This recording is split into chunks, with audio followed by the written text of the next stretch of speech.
Olá, amigos e amigas, Diácono Beto, Paróquia São Miguel Arcanjo, Arquidiocese de Maringá. Hoje estamos começando o nosso estudo do livro de Números. Nos dois encontros anteriores, nós explicamos questões importantes para entendermos o livro.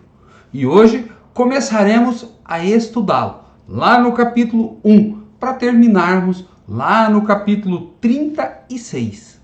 Porque estudar a Bíblia nos ajuda muito. Mas antes, invoquemos a Trindade Santa, Pai e Filho e Espírito Santo. Amém. Quando você pega o livro de Números no capítulo 1, começa assim: Yahvé falou a Moisés no deserto do Sinai, na tenda de reunião, no primeiro dia do segundo mês, no segundo ano após a saída da terra do Egito.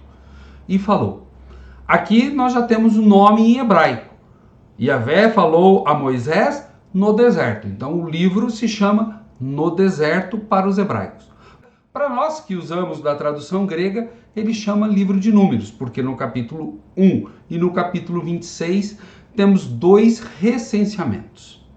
Quando você pega a nota de rodapé da Bíblia de Jerusalém, diz assim: na seção do capítulo 1 ao capítulo 4, é uma redação sacerdotal, que para nós não importa, mostra Israel como comunidade santa, definida e ordenada, ou seja, organizada pela localização no acampamento, pelas suas funções e mesmo pelo seu número, interpretado em função do resgate dos primogênitos.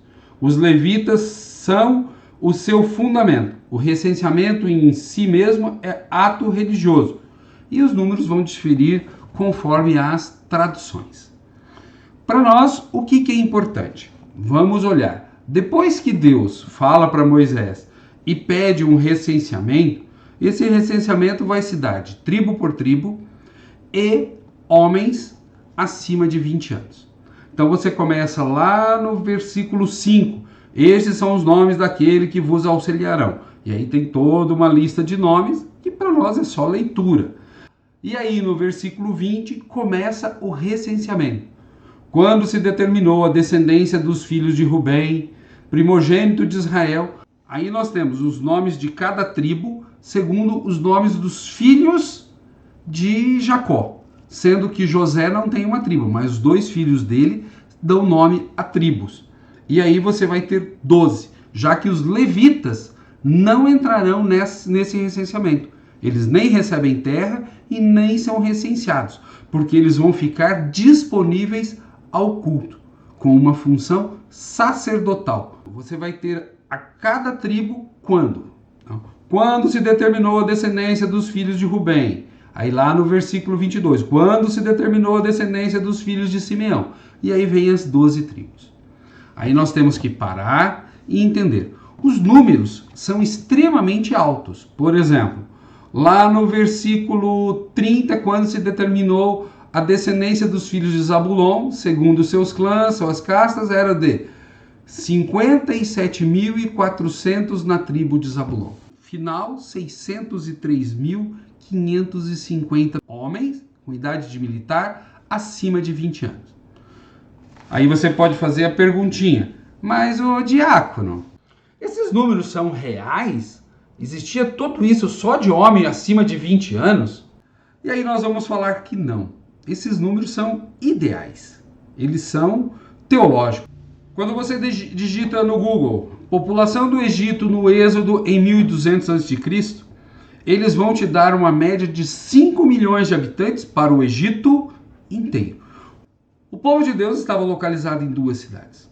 Se saiu 603 mil homens de 20 anos, vamos colocar que cada um tinha um pai e uma mãe.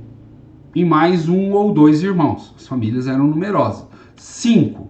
603.550 vezes 5. Você está falando de uma população de 3 milhões de habitantes. Então, nós temos que entender que esses números não correspondem. E você não tem, através da arqueologia, comprovações de cidades tão numerosas assim. Cidade com 1 milhão de habitantes em 1200 a.C. Você tem sim, por exemplo, alojamentos de escravos com 100 moradias, você tem comprovação de pequenos números de servos e de escravos. Então, essa população ela é muito mais uma forma idealizada para falar Deus, né, do que tudo. Até porque, mesmo na terra que eles vão entrar, não existe condições de uma população tão grande. As cidades eram relativamente pequenas, muradas e pequenas. Então, a gente não pode ler esses números ao pé da letra. Se você ler ao pé da letra, vai ter problema, porque se eles eram tão numerosos, né, aonde vinha tanta comida? Hoje ainda existem problemas naquela região e a população é bem maior e a tecnologia também. Então nós temos que entender isso de uma forma teológica. Homens acima de 20 anos recenseados para a guerra. Aí no final do capítulo 1, versículo 47 fala que os levitas não foram recenseados, e já no 48, o estatuto dos levitas. Falou, pois, Yahvé a Moisés e disse: não registrareis, contudo, a tribo de Levi, e não a recensearei no meio dos israelitas. Mas estabelece tu mesmo os levitas para o serviço da habitação do testamento, de todos os teus filhos e de tudo que lhe pertencer. Ou seja, eles são separados de um povo que já busca ser separado dos restantes para servir a Deus, os levitas. Depois, a partir de Davi, eles vão perdendo a função, até que no tempo de Jesus eles são somente guardas do templo. Deixam de ser esse portador. E esses sacerdotes, que não são os descendentes de Araão, vão concentrar o poder cada vez mais ao longo da monarquia e principalmente depois da monarquia, no pós-exílio, aonde surge a figura do sumo sacerdote. No capítulo 2, você vai ter muitas vezes a palavra príncipe. Começa assim, no versículo 3: estes são os que acamparão ao oriente. Ao oriente é a insígnia do acampamento de Judá, segundo os seus esquadrões. Príncipe dos filhos de Judá. Aí vem lá no 5, príncipes. Aí no 7, príncipes. Você tem muitos príncipes. Mas calma lá. Eles eram escravos do Egito, não tinham uma organização social monárquica para ter príncipes e etc.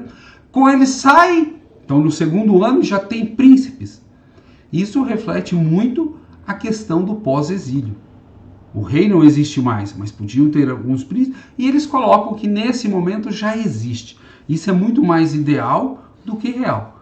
Existia sim os anciãos, aqueles aos quais Moisés chamou e congregou. E eles vão conversar com o faraó. Príncipe nesse momento não tem. Os príncipes só vão surgir em Israel depois que Davi coloca a monarquia, substituindo o sistema das tribos, e aí os seus filhos virarão príncipe. Até que um deles, Salomão, vira rei e mata todos os irmãos. Então nós temos que entender isso. Já temos 2 pontos importantes aqui. Primeiro, os números, que são exagerados para mostrar que Deus está abençoando esse povo. E depois, príncipes, que não reflete essa saída do Egito para a terra prometida, mas sim a saída da Babilônia para a volta na terra prometida, onde alguns príncipes estavam por lá, mas não essa saída do Egito. Tudo isso, gente, é importante para entendermos o livro. Mas por isso que você está aqui, gente, estudando, para aprender. Como é gostoso estudar a Bíblia. E nós assim encerramos o capítulo 2. No capítulo 3, no nosso próximo vídeo, nós vamos ver a questão dos levitas. Por isso, se você ainda não está inscrito em nosso canal, se inscreva, aperte o sininho e estejamos juntos. Paz e bem a todos!